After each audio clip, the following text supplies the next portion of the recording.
Alhamdulillahi Rabbil Alamin. Alhamdulillahilladzi an'amana bi ni'matil iman wal islam wal ihsan was sihah wal afiyah.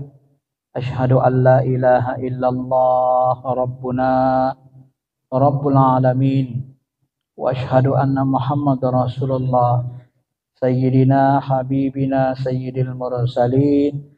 Allahumma salli ala habibina syafi'ina wa maulana Muhammadin wa ala alihi wa sahbihi ajma'in, amma ba'd. Bapak Ibu jemaah salat subuh yang dirahmati Allah, pada kajian yang lalu kita sudah membahas mensucikan ma'rifah di alam tajrid dan bersuci zahir dan batin, dalam arti bersuci dengan secara syariat ilmu fikih dan secara hakikat atau tarekat ilmu tasawuf.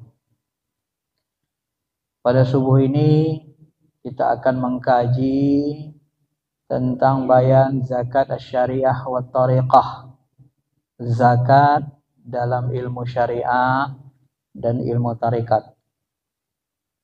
Bapak Ibu yang dirahmati Allah Subhanahu wa taala, sebelum kita mulai sebagaimana biasanya mari kita hadiahkan Fatihah kepada nabi kita, para sahabat, orang-orang tua kita yang telah mendahulu kita, kemudian khususnya kepada Syekh Abdul Qadir Jilani yang bukunya kita bahas pagi ini, serta guru-guru kita yang soleh. Mudah-mudahan nanti Allah Subhanahu wa taala juga kita dikumpulkan bersama mereka, bersama jemaah orang-orang yang soleh, sehingga kita nanti selamat di hari hisab, hari pembalasan. Al-Fatihah. A'udzu billahi minasyaitonir rajim. Bismillahirrahmanirrahim. Alhamdulillahirabbil alamin, arrahmanir rahim, maliki yaumiddin. Iyyaka na'budu wa iyyaka nasta'in, ihdinas siratal mustaqim, siratal ladzina an'amta 'alaihim ghairil maghdubi 'alaihim. Bapak Ibu yang dirahmati Allah Subhanahu wa taala, di bayan zakat asy-syariah wa tariqah, penjelasan zakat syariat dan tarikat. Fa amma zakatus syariati, adapun zakat dalam ilmu syariat, dalam fikih, hiya ayyu'tiya min kasbid dunya ila masarafihi muaqqatatin muayyanah fi kulli sanatin min nisabin muayyin, yaitu kita memberikan, seseorang memberikan hasil usahanya mencari duniawi. Untuk apa? Untuk diberikan kepada orang-orang yang menjadi dalam bahasa fikihnya mustahik, orang-orang yang berhak menerima zakat, asnaf yang 8, yang muaqqatan muayyanah. Ya, orang-orangnya tertentu, sudah ditentukan Allah, tidak bisa dirubah. Kapan kita keluarkan zakat itu? Fi kulli sanah. Kita keluarkan setiap tahun, disebabkan nisabnya muayyin.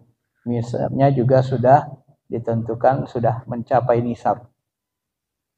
Sebagaimana kita ketahui bahwa zakat itu ada zakat fitrah, setiap tahun kita lakukan, kemudian ada zakat mal. Zakat mal itu dia 2,5%.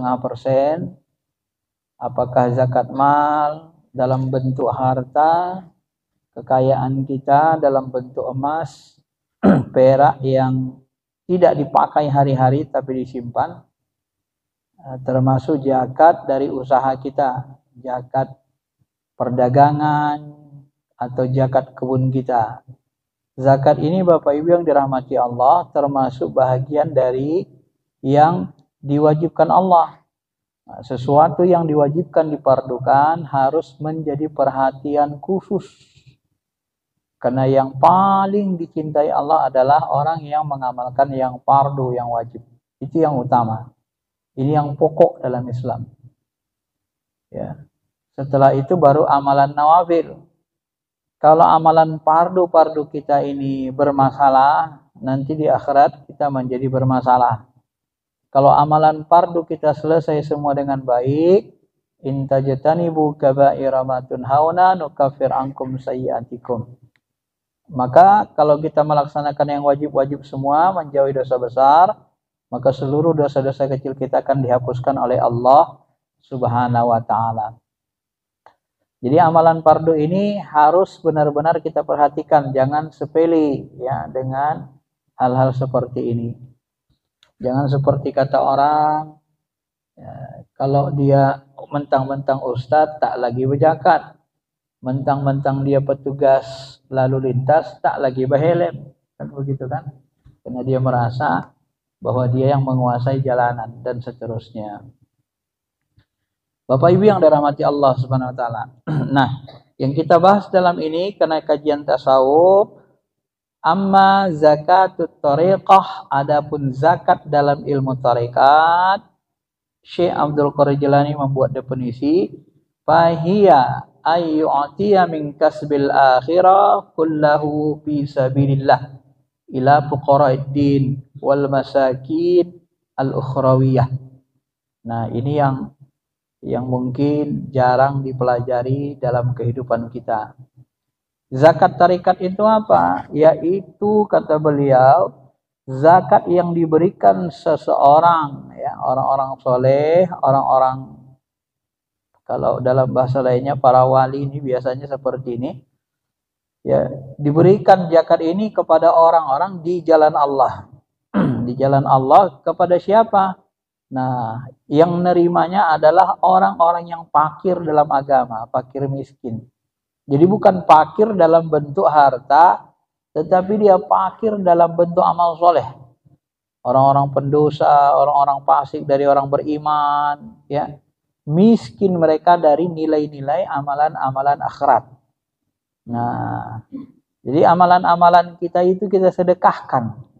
Maka di dalam dunia tarekat ini, ya, biasanya masyayikh ini lebih cenderung mengatakan amal yang kita niatkan untuk orang lain itu sampai. Ya. Maka kalau kita baca Fatihah seperti tadi dengan ikhlas, itu sampai ke Nabi Muhammad SAW. Sesampainya itu kalau sudah sampai kita ke makom wukuf itu sempurna di situ di makom ruh. Nah, ruh-ruh yang kalau Allah izinkan kepada kita, ruh-ruh yang kita hadiahkan Fatihah itu langsung kalau Allah izinkan dibukakan kepada kita alam ruh, kita akan langsung melihat mereka bergembira dikirimi pahala-pahala amalan itu. Nah, maka Syekh Abdul Qadir Jilani disebut di sini, dia buat definisi amal-amal soleh, amal-amal akhirat kita, amal-amal sunnah kita, misalnya kita banyak sholat sunnah, kita banyak sedekah sunnah, kita banyak zikir-zikir sunnah, zikir amalan zikir kita banyak, amalan baca Quran kita banyak. Ini kita sedekahkan. Kita sedekahkan pahalanya kepada siapa? Orang-orang fasik, supaya mereka ditunjuki Allah, supaya mereka dijadikan Allah taubat. Inilah model zakat yang disebut dengan zakat tarekat. Ya. Jadi penerimanya adalah orang-orang yang miskin amalan-amalan akhirat. Kalau tadi zakat syariat dalam fikih miskin dalam bentuk harta, dalam bentuk kebutuhan fisik, kalau yang zakat tarekat ini miskin dalam bentuk kebutuhan rohani. Ya. Jadi jasmani dan rohani kan, karena dia ilmunya ilmu ruh. Zakat syariah, kemudian boleh lanjutkan, zakat syariah ini summiyat shadaqatan fil Quran kama qala Allah taala innamas shadaqat lil fuqara'i wal masakin. Adapun zakat syariat ini dalam Quran disebut, dia disebut dalam Quran dengan sedekah, ya. Sebagaimana dikatakan Allah dalam Quran, innamas shadaqatu lil fuqara'i wal masakin. Sesungguhnya zakat itu namanya sedekah, tapi sedekah wajib. Jadi sedekah wajib, sesungguhnya zakat atau sedekah wajib itu diberikan kepada fakir dan miskin dan seterusnya, asnaf 8, yaitu surah At-Taubah surah 9 ayat 60. Wa innama summiyat shadaqah li'anna shadaqah. Kenapa dia disebut dengan sedekah? Nah, kata beliau, ya, li'annaha tasilu ila yadillah qabla an tasila ila yadil fuqara. Disebut sedekah. Kenapa dia disebut sedekah? Karena kalau kita mengeluarkan sedekah, mengeluarkan zakat itu tadi, zakat itu sebenarnya sampai kepada Allah dulu. Diterima Allah dulu dengan tangannya, ya, diterima Allah Subhanahu wa taala sebelum diterima oleh tangan orang fakir miskin. Maksudnya apa diterima tangan Allah? Maksudnya adalah amalan itu diterima Allah, ya. Allah terima dulu baru diberikan kepada fakir miskin. Maksudnya ya amalan itu diterima. Wa zakatut tariqah, ya. Kemudian beliau mengatakan zakat tarekat itu fahiya mu'abbadah. Ya. Dia mu'abbadah selama-lamanya. Wahya ayyu'tiya sawaba kasbil akhirah lil 'asina li ridhaillah. Ya, itu beliau mengatakan kita memberikan pahala atau usaha akhirat kita untuk siapa? Orang ahli maksiat. Li ridhaillah. Untuk apa kita lakukan itu? Agar kita mendapatkan ridha Allah. Nah, makanya istilah-istilah dalam dunia perwalian ini ada sebahagian wali itu Bapak Ibu yang kadang ia berdoa, ya Allah ya Rahman, ampunilah penduduk bumi ini, ampunilah saudara-saudaraku beriman di komplek ini. Jika engkau ingin mengajab mereka, maka berikanlah kepadaku untuk memikul balasan dari dosa-dosa mereka. Ada yang sampai seperti itu maka hatinya Pak. Ini luar biasa. Itulah sebabnya maka disebut wali-wali Allah ini dianggap sebagai tonggak bumi. Mereka lah yang menahan turun-turunnya ajab. Karena mereka hatinya memang ke Allah terus. Nah, itu maka disebut ada yang wali kutub, ada wali abdal. Dan mereka itu semua sebenarnya memang modelnya seperti itu, ya. Maka kehadiran para wali itu menjadi rahmat. Kalau masa Nabi Muhammad SAW, kehadiran Nabi itu menahan ajab. Wa ma kunna mu'adzabina hatta nab'asa rasula wa ma kunna mu'adzabina, ya, wa anta fihim. Wa ma kunna, kami tidak akan menurunkan ajab kepada mereka Muhammad selama engkau masih berada di antara mereka. Nah, coba itu. Maka kita tidak melihat orang kafir Quraisy itu ditenggelamkan kayak umat Nabi Nuh, dihantam badai kayak topan, badai kayak umat Nabi, ya, macam-macam, Nabi Lut, Nabi Shu'aib, ya kan? Tapi umat Nabi Muhammad ini walaupun durhaka melawan, itu tetap dimintakan Nabi Muhammad SAW ampun. Maka ketika beliau masuk ke kota Taif pertama kali dilempari berdarah, ditolak oleh umat manusia kota Taif.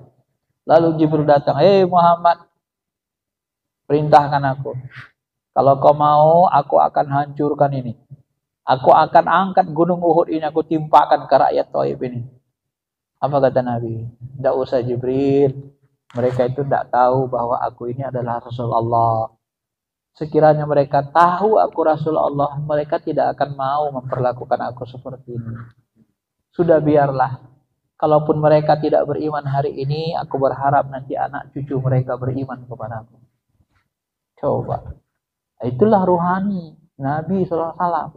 Nah, ruhani wali itulah mendekat-dekati begitu. Nah, jadi mereka tidak mau, tidak sembarangan itu mengajab itu kan. Maka muncullah hadis sahih yang disebut dalam hadis kursi itu, man harabani wali faqad harabani man haraba wali. Siapa yang memerangi para waliku, sebenarnya dia sedang mengajak perang melawan diriku. Kenapa? Karena wali-wali Allah itu, orang-orang soleh yang dekat sama Allah ini adalah tangan kaki Allah di muka bumi. perantara dia untuk menunjukkan kebesaran Allah dan mengajak manusia ke jalan Allah. Kalau tidak ada nabi dan rasul, maka kita tidak mengenal Allah. Kita tidak kenal sama Allah ya. Ini mulianya hati para wali ini. Ya. Masyarul muslimin, Bapak Ibu yang dirahmati Allah Subhanahu wa taala. Fayaghfirullahu ta'ala lahum misla sawabus salat waz zakat was shaum wal haji was sabat tasbih tahlil was sawatiratul Quran. Nah, bahkan beliau mengatakan di sini kan. Nah, lalu Allah Subhanahu wa taala yaghfir, mengampuni mereka ya, mengampuni orang-orang ahli maksiat itu. Kenapa? Karena amalan ukhrawi yang dimaksud, yang disedekahkan itu dari para wali, para orang soleh itu termasuk amalan sholat, amalan zakat, amalan puasa, amalan haji, dan pahala-pahala tasbih dan tahlil. Termasuk pahala-pahala baca Quran. Ya, baca Quran, termasuk wasakhawah, kepedulian. Ya, kadang mereka juga membantu dengan doanya yang mustajab, bisa sembuh dari penyakit, ya, peduli kepada masyarakat sosial dan seterusnya. Zalika minal hasanat, dan berbagai macam kebaikan, hasanat amalan baiknya. Maka bagi orang tarikat, kata beliau, fala yubqi li nafsi syai'an min sawabi hasanati. Maka tidak ada tersisa bagi dirinya para wali ini sesuatu pun pahala dari perbuatan baiknya. Habis pahala perbuatan baiknya. Dimohonkannya ke Allah, udahlah ya Allah untuk mereka semua, katanya. Sehingga orang-orang yang seperti ini, mereka ini menjadi muflisan, bangkrut, gak ada pahalanya, habis. Karena dijakatkan, diserahkan kepada orang-orang ahli maksiat. Ya. Wallahu yuhibbus sakhawah. Nah, inilah yang dimaksud. Sesungguhnya Allah itu sangat menyukai orang-orang yang dermawan seperti ini, dan mereka itu ikhlas, dan mereka dalam kondisi bangkrut. Ya. Mereka sangat peduli karena mencintai hamba-hamba Allah, makhluk manusia, dan mereka dalam kondisi bangkrut. Inilah yang disebut dalam sebuah hadis Nabi. Apa kata Nabi SAW? Al-muflisu fi amanillah fid darain. Orang yang bangkrut itu mereka dalam keadaan diamankan Allah. Ya. Nah, jadi mereka ini termasuk orang yang dalam keadaan berada dalam keamanan Allah, dalam perlindungan Allah. Fid darain, di mana? Di dua alam, baik di dunia maupun di akhirat. Nah, kalau bahasa lainnya kira-kira gini, karena amal solehnya banyak, amal perbuatan baiknya banyak, kemudian mereka tidak melakukan dosa-dosa besar, maka dihapuskan dosa kecil, sehingga dosanya tidak ada. Nah, setelah itu amal-amal solehnya itu pahala-pahalanya disedekahkan lagi semua. Jadi pahalanya habis, dosanya nggak ada. Nah, gitu kan.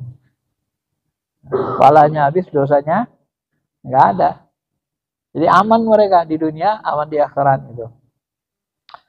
Nanti di akhirat, nanti jelaskan beliau lagi, tetapi nanti di akhirat dimuliakan Allah, dibalas lagi dengan sedekah itu, dengan zakat itu ya. Fal abadu wa ma fi yadihi kana limaulahu fa idza kana yaumul qiyamah atahu Allah taala bi kulli sanah asyra amsalihha kama qala Allah taala. Kemudian berlanjutkan begini lagi ya.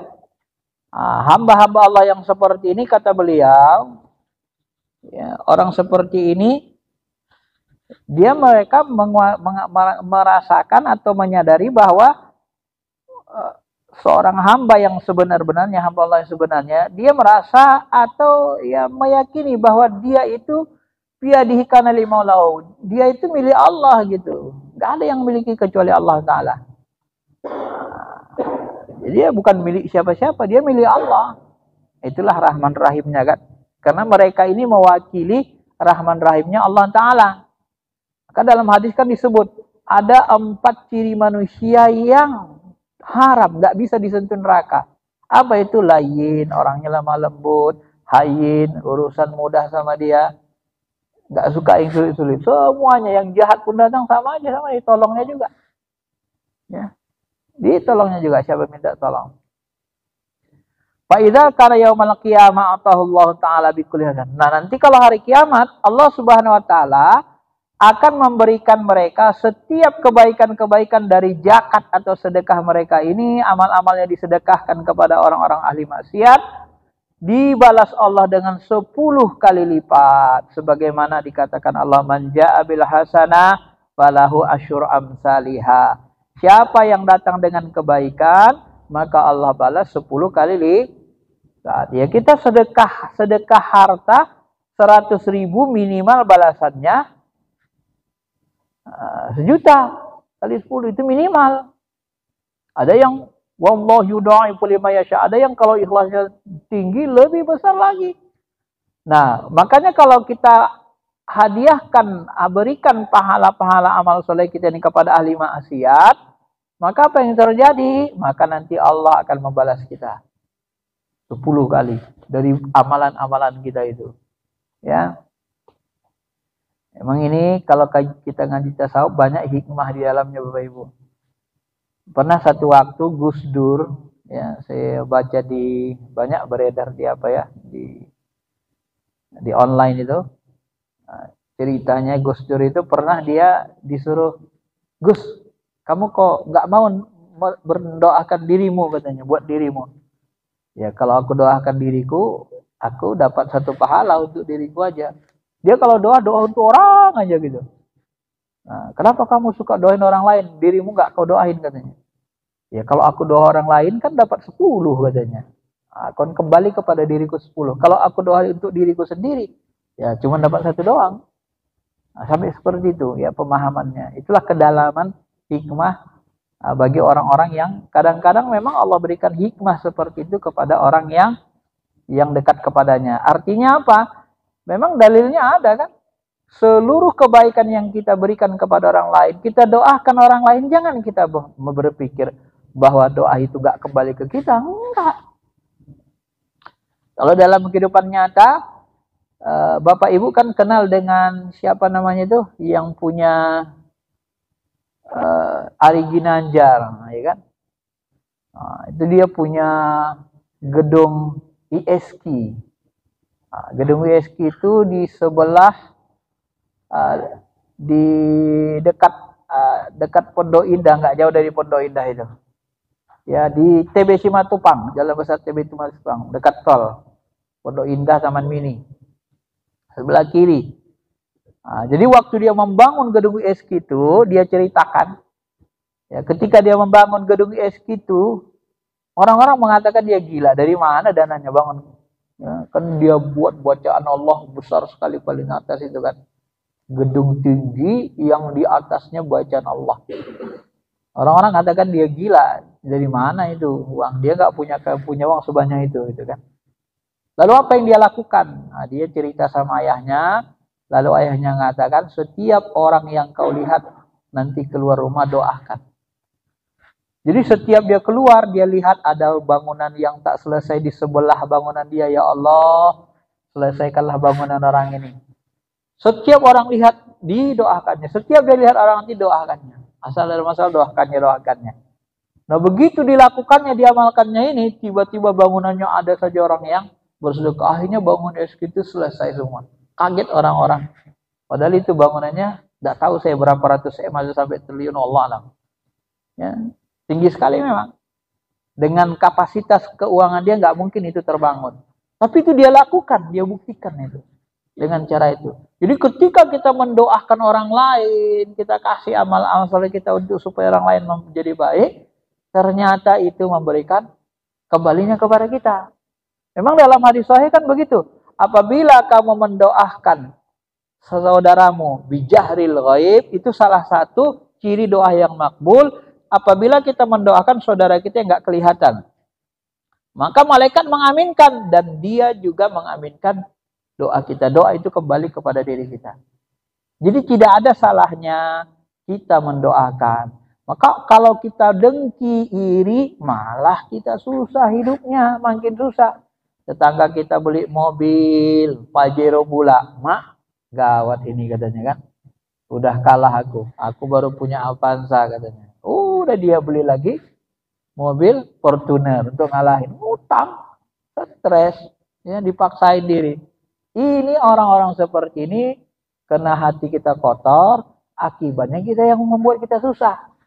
Tapi begitu Pak, saudara kita beli misalnya mobil Pajero, alhamdulillah ya Allah, kau berikan dia rezeki lapang, berkahi rezekinya ya Allah. Ya mudah-mudahan nanti mana ada tahu keperluan aku juga bisa ini. Kita berbaik sangka saja, didoakan gitu. Jadi setiap orang yang kita perhatikan kita doakan. Nah, maka sebenarnya orang-orang sufi itu kalau dia melihat ahli maksiat didoakan. Mohon maaf, lihat pelacur di jalanan buka-buka aurat. Ini doakan ya Allah, jadikan berikan dia petunjuk ya Allah, tobatkan dia ya Allah. Nah, itu kita doain gitu. Didoain. Nah, itulah kelebihannya. Ya, kalau kita belajar tasawuf kelebihannya di situ Bapak Ibu. Jadi kita sayang kepada semua orang, termasuk kepada ahli maksiat. Ya kita sayang. Karena kita dijadikan Allah nanti sebagai perwakilan Rahman Rahimnya di muka bumi. Nah, itulah yang disebut tangan kaki Allah itu. Ya, para wali ini orang-orang soleh. Kalau kita masuk ke makam itu, kita menjadi tangan kaki Allah dibuat Allah Ta'ala. Untuk apa? Menunjukkan kasih sayangnya, menunjukkan kekuasaannya, menyatakan keberadaannya, kemahabesarannya. Lewat siapa? Lewat Nabi, lewat Rasul. Lewat orang-orang soleh, para wali. Ya. Masyiral muslimin, Bapak Ibu yang dirahmati Allah Subhanahu wa taala.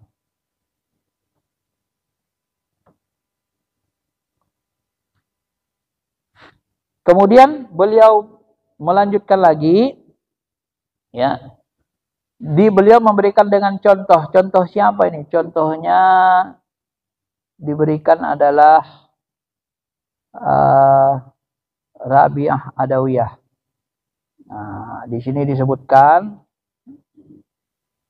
di buku ini dia sebutkan waqalat Rabi'ah al-Adawiyah. Ya, Rabi'ah Adawiyah itu pernah berdoa kepada Allah. Apa doa Rabi'ah Adawiyah? Ilahi ma kana nasibi minad dunya fa'atihi lil kafirin wa ma kana nasibi minal uqba fa'atihi lil mu'minin. Fala uridu minad dunya illa zikraka wala minal uqba illa ru'yataka. Masya Allah. Ini makom ruhaninya kan. Makanya dia termasuk tinggi Rabi'ah Adawiyah ini. Makom ruhaninya. Apa doanya coba? Ya. Doanya Rabi'ah Adawiyah yang artinya ya Allah katanya. Ilahi makana nasibi. Kalau ada bagianku, rezekiku di dunia ini dalam bentuk harta, kau berikan kepadaku. Ya, dalam kodomu ada bagianku di dunia ini dari rezeki harta, fa'ati lil kafirin. Udah ya Allah, kasih sajalah sama orang-orang kafir. Kasih sama orang kafir. Wa makana nasibi minal uqba fa'atihi lil mu'min. Dan kalau ada jatahku, pahala-pahala akhiratku ya Allah, ya, kalau engkau takdirkan aku menjadi orang-orang yang banyak amal solehnya, ada pahala-pahalaku yang kuberikan, kulakukan dari kebaikan-kebaikan amal soleh, ya Allah berikanlah semuanya pahalanya kepada orang beriman. Dia doakan, dia mintakan, berikan pahalanya kepada orang-orang beriman. Ya. Lalu apa katanya? Fala uridu minad dunya, karena tidak ada yang kuinginkan dari kehidupan dunia ini ya Allah, kecuali senantiasa ingat memandangmu bersamamu. Nah, jadi tak ingin lagi dia menjadi orang kaya. Udah kasih sama orang kafir ya Allah, rezekiku jatahku. Dan amal-amal solehku, jatah pahala akhiratku udah kasih aja sama orang-orang beriman. Kenapa? Aku tak pingin lagi dunia ini, yang kuinginkan cuma ingat samamu. Ya bisa hidup, bisa makan secukupnya. Yang penting terus mengingatmu. Tak pingin aku lagi macam-macam harta. Dan tidak ada yang kuinginkan di akhirat. Karena dia kan tak pingin surga kan. Tak takut neraka. Ini model Rabi'ah Adawiyah ini. Nah, tak ada yang kuinginkan di akhirat ya Allah kecuali hanya memandangmu. Tak pingin dia surga. Jadi pahala-pahala amal ini udah kasih aja sama orang beriman. Biar masuk surga mereka. Nah, ini dia sempat berdoa seperti itu ya. Nah, itulah isi rohani orang-orang soleh itu. Masyiral muslimin, Bapak Ibu yang dirahmati Allah. Makanya orang-orang soleh seperti ini, wali-wali yang benar dia, ya orang sufi-sufi yang benar itu wajar kalau mereka itu pada bab-bab sebelumnya disebut Syekh Abdul Qadir Jilani, ya wajarlah kalau mereka itu masuk ke makom yang paling dekat sama Allah, paling depan. Ya, di saf awal itu disebut dengan sufi yang sebenarnya ya. Mereka pada di saf awal karena hidup mereka itu sebenarnya untuk menyatakan Rahman Rahim Allah Subhanahu wa taala di muka bumi. Kemudian wafi makna zakat aidon ya. Adapun termasuk makna zakat yang lainnya bisa juga dimaknai tazkiyah al-qalb, mensucikan hati, min sifatin nafs, dari sifat-sifat nafsaniyah, sifat-sifat kemanusiawian kita, sifat-sifat kebinatangan nafs kita, manzalladzi yuqridullaha qardan hasanah. Sebagaimana Allah katakan dalam Al-Quran, siapa yang memberikan kepada Allah pinjaman-pinjaman yang baik, maka dia akan melipat gandakan pinjaman itu dengan banyak. Itu termasuk sedekah. Zakat, ini ayat yang digunakan ulama untuk zakat. Jadi beliau gunakan juga untuk zakat dalam tarikat atau dalam ilmu hakikat. Wal muradu minal qardi, yang dimaksud dengan qard pinjaman di sini adalah ayyu'tiya ma lahu minal hasanat fi sabilillah, yaitu seseorang yang mereka itu memberikan hartanya, memberikan kepemilikannya, segala kebaikan atau yang dia milikinya dari perbuatan-perbuatan baik di jalan Allah. Diberikan kepada siapa? Ila khalqihi liwajhil karim. Kepada hamba-hamba Allah dengan maksud untuk mendapatkan ridha Allah yang mulia, agar bisa berjumpa dengan wajahnya yang mulia nanti di akhirat. Ke orang-orang yang dimudahkan berjumpa dengan wajah Allah, melihat zat Allah itu hanyalah orang yang beramal dengan ikhlas. Maka setiap kali nanti disebut dalam Al-Quran, ibtigha'a wajhillah, mereka itu beramal mengharapkan wajah Allah, pasti nanti diterjemahkan di situ yang dimaksud dengan wajah Allah itu adalah mengharapkan ridha Allah. Jadi mengharapkan ridha Allah itu, itulah orang-orang yang akan dimudahkan untuk berjumpa dengan Allah. Kenapa? Karena niat beramalnya memang ridha Allah, maka mereka akan dijumpakan atau diperlihatkan dengan wajah Allah, zat Allah Subhanahu wa taala di alam akhirat. Bapak Ibu yang dirahmati Allah Subhanahu wa taala, kemudian disebutkan lagi wasyafaqtahu ya, wasyuqatan bila minnatin kama qala Allah taala. Dan mereka ini, kata beliau, memberikan itu tidak mengharapkan balasan-balasan dari manusia. Dan mereka inilah yang termasuk orang yang di dalam keamanan, dalam minnah Allah Subhanahu wa taala. Nah, karena itulah nanti amalan mereka akan diterima karena mereka mengamalkan ayat la tubtilu shadaqatikum bil manni wal adza. Janganlah kamu hancurkan sedekah-sedekah kamu sebab apa? Sebab menyakiti perasaan ya. Bil manni wal adza, menyebut-nyebutnya dan menyakiti perasaan orang-orang yang menerima. Jadi mereka melakukan itu yang nggak nyebut-nyebut gitu. Dilakukannya, didoakannya ya Allah. Berikanlah pahala amal-amal solehku kepada si fulan gitu kan. Ya kalau diterima Allah, amalan itu diterima Allah, doa itu ya sampai kan. Ya, kalau nggak diterima Allah ya nggak sampai. Karena kita mohonkan. Maka nanti kata Imam Nawawi, memang ada Imam Syafi'i mengatakan baca Quran kepada mayit itu tidak sampai. Ada memang perkataan begitu. Cuman perkataan Imam Syafi'i ini dipermasalahkan. Yang pertama Imam Nawawi mengatakan maksud Imam Syafi'i di situ tidak sampai adalah kalau tidak diniatkan. Kita baca Quran nggak diniatkan, ya nggak sampai lah. Nggak kita doakan, nggak mintakan ke Allah. Ya untuk kita lah pahalanya kan. Kok nggak kita sedekahkan, nggak kita niatkan untuk orang, ya nggak sampai. Satu. Yang kedua, ya setelah diteliti, salah satu yang nelitinya Ustaz Sarwan LC dalam rumahpiki.com, dia teliti perkataan Imam Syafi'i ini disebutkan dalam satu kitab, tetapi tidak jelas asalnya. Lebih kuat perkataan Imam Syafi'i itu mengatakan bahwa dia menyukai membaca Al-Quran sampai khatam di kuburan untuk orang ahli kubur. Itu lebih kuat. Dia menyukai malah mustahab. Jadi menghatamkan baca Quran itu di kuburan untuk orang yang meninggal itu mustahab. Menurut pandangan Imam Syafi'i itu disukai. Nah, kok bisa yang ini disukai? Kenapa sesuatu ini yang lebih sahih dikatakan dia menyukai? Tahu-tahu ada perkataan tidak sampai. Jangan-jangan ini masalah perkataan yang mengatakan nggak sampai ini. Maka ditarjihlah, dijelaskanlah dengan ulama-ulama mazahib. Ya. Ulama mazahib Syafi'iyah namanya, yang lebih paham dengan pemahaman metodologi istinbat hukum Imam Syafi'i, bahwa sebenarnya amalan itu sampai. Ibnu Taimiyah mengatakan sampai, bermanfaat. Ahmad bin Hambal, murid Imam Syafi'i, mengatakan sampai. Tiba-tiba sebagian orang nyaplok pendapat Imam Syafi'i untuk menguatkan pendapatnya. Nah, itulah masalahnya kan.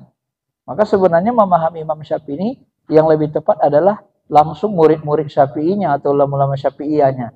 Kalau dari luarnya nanti dia hanya cari justifikasi saja, caplok sini untuk kepentingan pendapat dia menguatkan. Padahal sebenarnya tidak begitu. Seperti Imam Nawawi, memang Syafi'iyah betul kan, tulen. Dia menjelaskan begitu. Jadi maksud Imam Syafi'i itu adalah kalau tidak diniatkan. Ya nggak diniatkan nggak sampai, orang nggak disedekahkan. Kan gitu kan. Nah, itu yang untuk sendiri aja lah. Tapi kalau diniatkan insya Allah sampai. Ya ini didoakan, dimintakan ke Allah, ya Allah. Maka kalau di wirid Yasin kan, Allahumma usil sawaba ma qara'na min surah Yasin, ya Allah. Sampaikanlah pahala-pahala dari surah Yasin ini, pahala-pahala dari tahlil tahtim ini, ya Allah, kepada ila ruhi, kepada Nabi Muhammad, para sahabat, ruh ini, roh pulan. Kan kita mohonkan ke Allah. Kalau Allah sampaikan, ya doa dikabulkan, doa kita disampaikan, siapa yang melarang?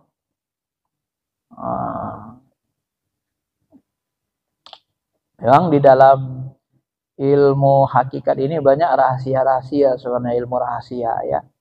Kadang-kadang kita berpikir takut kita Pak, kalau kita sampaikan nanti orang-orang melalaikan sholat, meringan-ringankan perintah Allah, itu pun bahaya juga kan.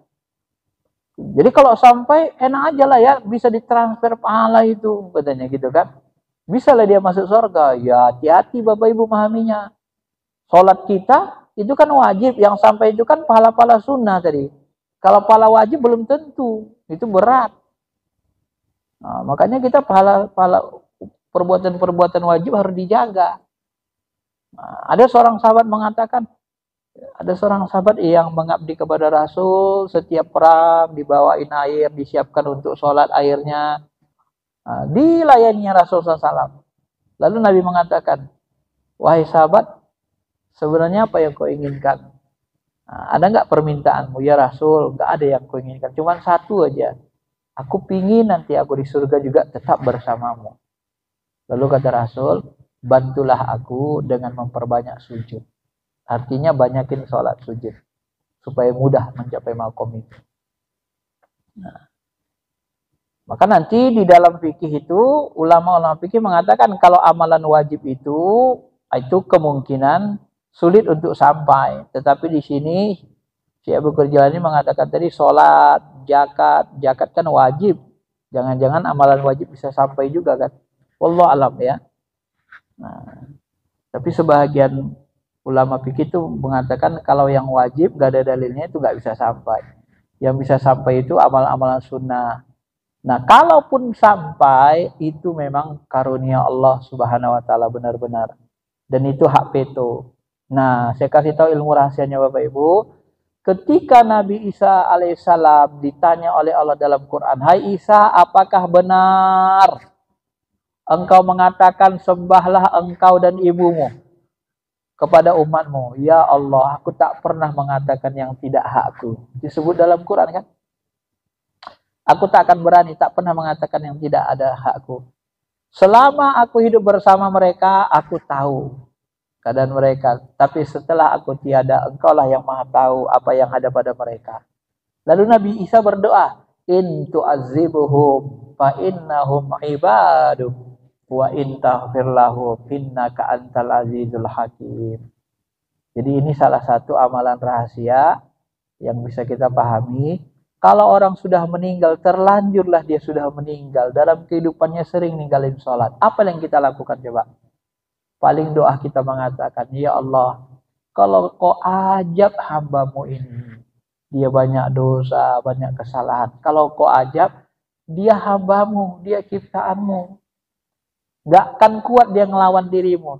Tapi kalau kau ampuni dosanya dengan kemurahanmu, kemuliaanmu, maka pengampunanmu itu tidak akan mengurangi kekuasaanmu, keadilanmu. Gak ada yang berani hamba-hambamu menuntut dirimu. Amal ibadahnya itu tidak berbekas pada jatmu. Kedurhakannya pun itu tidak mengurangi kerajaanmu sedikit pun." Sampai begitulah ma'rifat kita itu mendoakan orang-orang yang sudah terlanjur mati dalam keadaan durhaka gitu. Ya.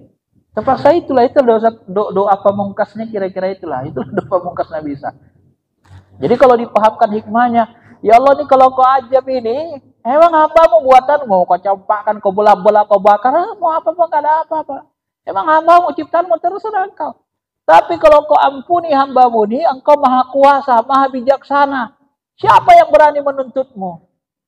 Siapa yang hamba-hambamu berani menantang kebijakanmu, keputusanmu? Maka di dalam tauhid Asy'ariyah, Allah itu yaf'alu ma yurid, yaf'alu ma yasha. Allah itu bebas melakukan apapun yang dia kehendaki. Gak ada yang bisa merintah Allah. Tapi Mu'tazilah mengatakan Allah wajib berbuat adil kepada hamba-hambanya. Kenapa? Karena dia mengatakan dia harus adil, bukan kita. Itu Mu'tazilah. Kalau Allah Subhanahu wa taala, ya kehadiran Allah itu bertingkat-tingkat.